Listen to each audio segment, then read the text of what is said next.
What's going on? Thank you for checking into another video.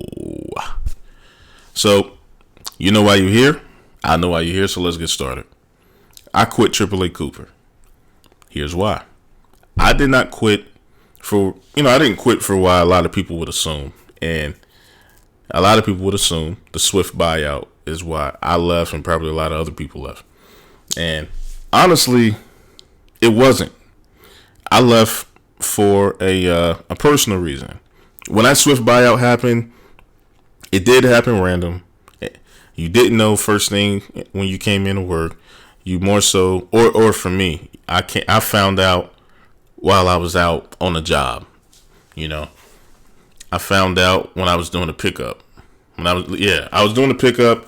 I was in the dock, and the message came across my Qualcomm, basically saying that we got bought out by Swift. So it did happen kind of random. But once that happened, I didn't really see no change. We didn't start slapping Swift on the side of the trailers. We didn't start slapping Swift on the side of the trucks. Nothing like that. The pay stayed the same. The workload was still the same. And so forth. The reason why I left was for a personal reason. And that personal reason was simply I decided I want to move to a different region in the country. At that time, I didn't have a time frame. I do now. And I just knew that it would be sooner than later. So I wanted to find a company like where I'm at now.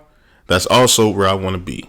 So I can go ahead and just start building up that seniority and stuff like that. So when the time comes, I can just transfer versus having to find another job where I go. Now, if I go there and things don't work out at that terminal and I kind of just don't really like it, not really feeling it, then I'll take the necessary steps that's needed once I get there. But in the meantime, that's my plan. That's a decision that I made. Had to make an executive decision in my life. So I did that. I love Aaa Cooper. I love the people there.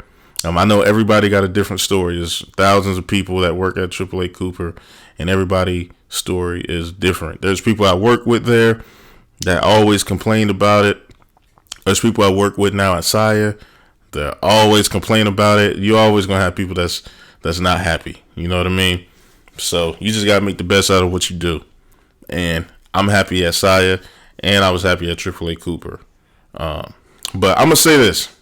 One criteria that I did have when I was looking for a new job was I wanted a job that paid overtime. Because personally, I felt like that would just be the best move for me to make. And I learned that the grass is not always greener on the other side. All right. And what I mean by that is I almost let Saya go because I was doing P&D and the hours just wasn't enough hours. They pay overtime after 45 hours. And I promise you, you're going to make between 40 and 45 hours at Saya. I end up lucking up and getting on a route that nobody wanted to take. And it paid anywhere from 52 to 55 hours a week. Most of the time I was averaging about 52 hours a week, maybe 53 at times.